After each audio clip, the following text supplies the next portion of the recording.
Hello everyone, मेरा नाम प्रीति है और आज मैं आपको बताऊंगी ड्राइव रिडक्शन थ्योरी जो कि हल ने दी है। इसके बाद मैं इसी वीडियो में आपको टोलमन की थ्योरी ऑफ लर्निंग भी बताऊंगी, क्योंकि इन दोनों के बीच में क्या डिफरेंस है वो दोनों को समझा के ही पता चलेगा। तो ये जो ड्राइव रिडक्शन थ्योरी है, इसमें जो ड्राइव है, पहले इसका मतलब मैं बताती हूँ। जो हमारी ड्राइविंग फोर्स होती है, प्रेरक शक्ति, क्या ऐसा है जो हमें कुछ काम करने पे मजबूर करती है। जैसे कि हम खाने के लिए तब तक मेहनत नहीं करते जब तक कि हमें भूख ना लगे, तो भूख हमारे लिए क्या है, एक ड्राइव है। तो इसी तरह के जो ड्राइव होती है वो दो टाइप की होती है, प्राइमरी ड्राइव और सेकेंडरी ड्राइव। प्राइमरी ड्राइव होती है फूड, वाटर, सेक्स, ये बेसिक हमारी ज़रूरत रहती है। और सेकेंडरी ड्राइव होती है नीड टू एक्वायर मनी, यानी कि पैसा कमाने की जो ज़रूरत होती है उसको कहते हैं सेकेंडरी ड्राइव। यानी हम पैसा क्यों कमाना चाहते हैं, क्या ऐसी ड्राइव है जो हमें पैसा कमाने के लिए मजबूर कर रही है, वो होती है सेकेंडरी ड्राइव। और प्राइमरी ड्राइव तो नॉर्मल खाना पीना होता है, वो तो बेसिक हमारी ज़रूरत होती ही है। उसके बाद है ड्राइव रेफर्स टू अराउजल। अब यहाँ पर क्या है कि ड्राइव रेफर्स टू अराउजल, मतलब कि जब कोई अंदर से इच्छा जागेगी तभी तो जागेगी ना, जब हमें कुछ ज़रूरत महसूस हो रही है तभी एक अराउजल होता है। जैसे कि एग्ज़ाम्पल मैं यहाँ समझाती हूँ, जो हंगर है यानी भूख, वो यहाँ पर ड्राइव है। जब भूख लगती है तो सर्चिंग फॉर फूड होता है, यानी कि खाने की तलाश होती है। यानी खाने की तलाश यहाँ पर क्या है, प्रैक्टिस है। और जब वो प्रैक्टिस हो जाती है, यानी खाने की तलाश पूरी हो जाती है, तो खाना जब मिल जाता है तो हम उसको खा लेते हैं, यानी एट फूड। तो जब खाना खा लिया तो वो क्या है, रिजल्ट है। तो जब खाना खा लिया तो हमारी जो भूख है वो शांत हो जाती है, हंगर रिड्यूस्ड, यानी भूख शांत हो गई। तो भूख का शांत होना का मतलब है कि ड्राइव रिड्यूस हो गई।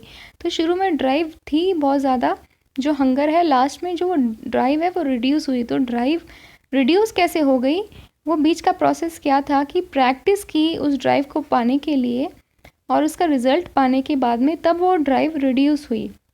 यानी कि कोशिश करना, मेहनत करने से अपनी ड्राइव रिड्यूस की जा सकती है, यानी कि अपनी जो अंदर से प्रेरक शक्ति है उसको हम रिड्यूस कर सकते हैं। उसके बाद जैसे कि एग्ज़ाम्पल में भी लिखा है कि फूड, वाटर जो है एक एग्ज़ाम्पल है, ये हमारी ज़रूरत है, नीड है।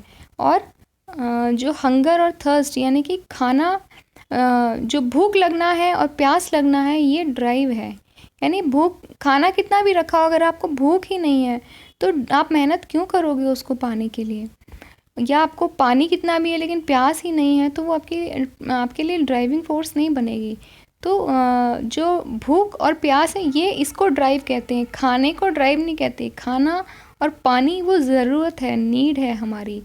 और ड्राइव रिड्यूसिंग बिहेवियर क्या है, ईटिंग, ड्रिंकिंग।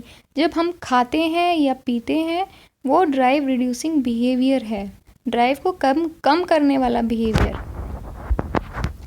तो रीइंफोर्समेंट थ्योरी भी है इसमें, हल ने जो रीइंफोर्समेंट थ्योरी इसलिए बोला है कि वो ये कहते हैं कि learning reinforcement can only occur through practice to reduce drive. यानी कि जितनी हम प्रैक्टिस करेंगे, कोशिश करेंगे, मेहनत करेंगे, उस हिसाब से ड्राइव हमारी कम होती जाएगी। यानी अपनी ड्राइव को पाने के लिए, पूरा करने के लिए, या अपनी ड्राइव को रिड्यूस करने के लिए हमें मेहनत करनी होगी।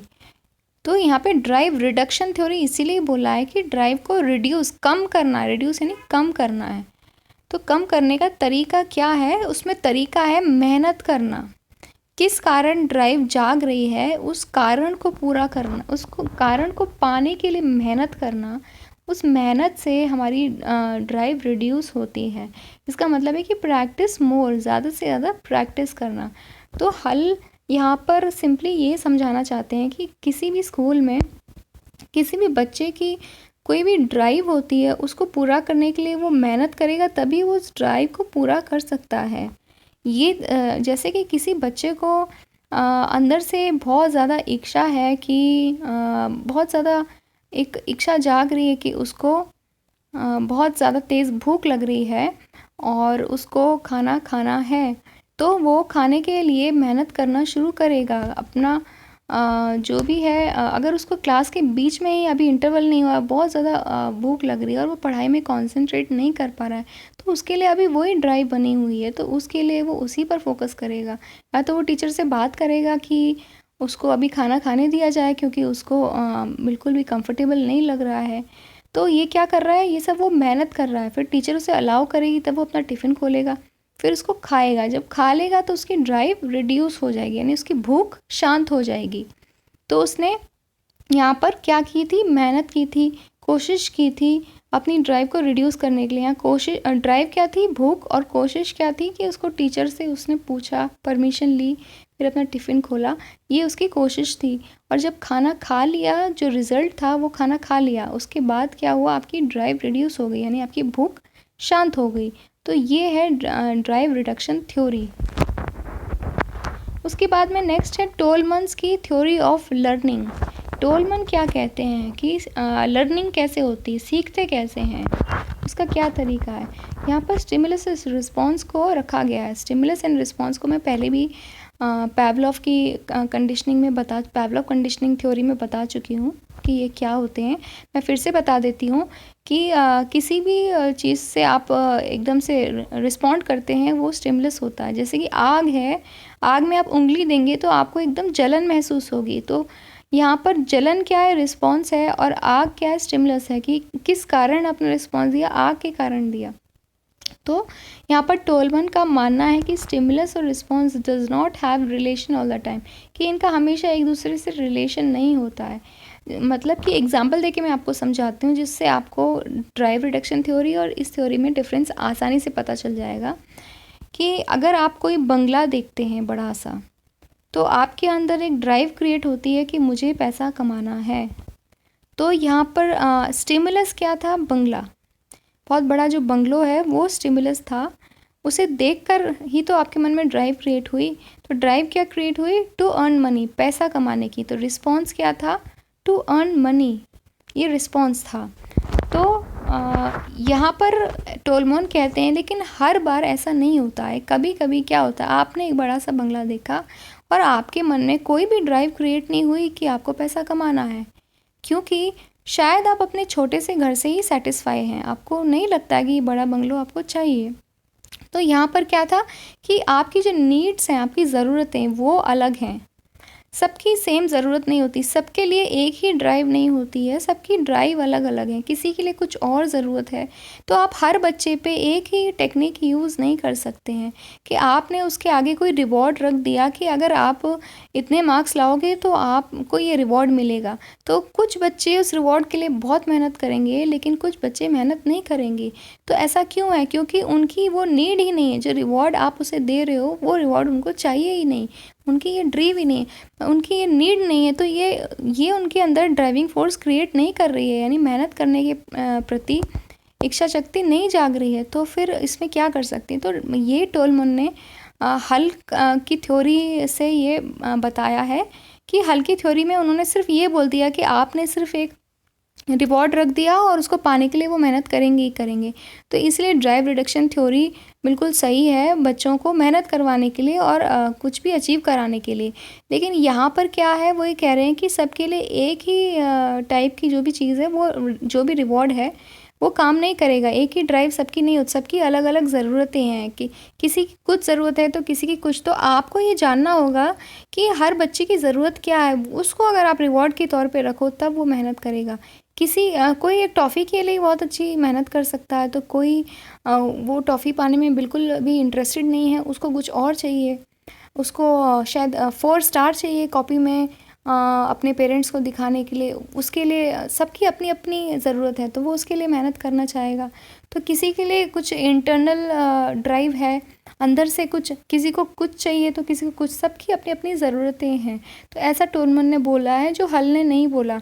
हल ने सिंपली एक ड्राइव रख दी है, उसके अकॉर्डिंग वो मेहनत करेगा और उसको अचीव कर लेगा ड्राइव को रिड्यूस करने के लिए। लेकिन टोलमन कह रहा है कि सबकी ज़रूरतें अलग हैं, तो एक ड्राइव सबकी नहीं हो सकती है, सबकी ड्राइव भी अलग अलग है, यानी नीड सबकी अलग अलग हैं। तो टोलमन ने यहाँ एक मेज़ रनिंग एक्सपेरिमेंट भी किया है, एक चूहे के थ्रू। कि एक मेज़ है क्रॉस साइन में, और वो चूहा उसमें वो घुसाते हैं और उस तरीके से वो देखते हैं कि खाना दूसरी साइड में रखा है तो वो खाने की तरफ जाता है या अलग साइड में चला जाता है। इस एक्सपेरिमेंट से वो जान पा रहे हैं कि रैट की अपनी क्या नीड है यहाँ पर। तो दूसरी साइड से जब उसे घुसाते हैं तब भी वो खाने की तरफ ही जा रहा है। तो यहाँ पर वो देख रहे हैं कि रैट की कॉग्निटिव थिंकिंग वो कहीं ना कहीं देख पा रहे हैं। तो जो मेज़ रनिंग एक्सपेरिमेंट है इसके थ्रू भी उन्होंने इस थ्योरी को प्रूव किया है। उसके अलावा जो वो ऐसा मानते हैं जो बिहेवियर है वो सिर्फ एक स्टिमुलस का रिस्पॉन्स नहीं है, मतलब एक जो स्टिमुलस दे दिया, एक रिवॉर्ड की लालच दे दी, तो फिर रिस्पॉन्स नहीं है। बिहेवियर यहाँ पर हॉलिस्टिक है, पर्पसिव है और कॉग्निटिव है। जो मैंने आपको अभी समझाया रिवॉर्ड की एग्ज़ाम्पल देके, एक बंगलो वाला एग्ज़ाम्पल देके जो मैंने समझाया कि सबकी नीड अलग अलग है, वो ये कहना चाह रहे हैं कि बिहेवियर हॉलिस्टिक, पर्पसिव और कॉग्निटिव होता है।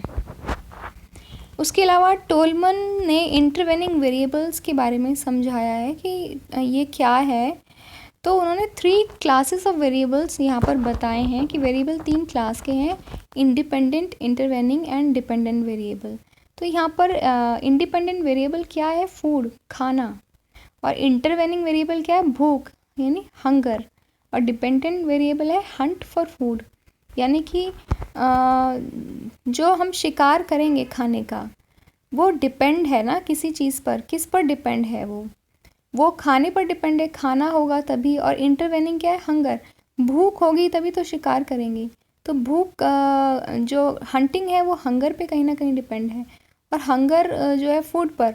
तो यहाँ पर ये कहना चाह रहे हैं कि जो इंटरवेनिंग वेरिएबल है can not be seen directly, इसको डायरेक्टली नहीं देखा जाता है, inferred from stimulus and response, stimulus and response से महसूस किया जा सकता है। यानी भूख को आप देख नहीं सकते, प्यास को आप देख नहीं सकते हो। तो इंटरवेनिंग वेरिएबल वो होता है जिसको आप देख नहीं सकते डायरेक्टली, स्टिमुलस और रिस्पॉन्स की इन्फेरेंस से आप उसको महसूस कर सकते हो।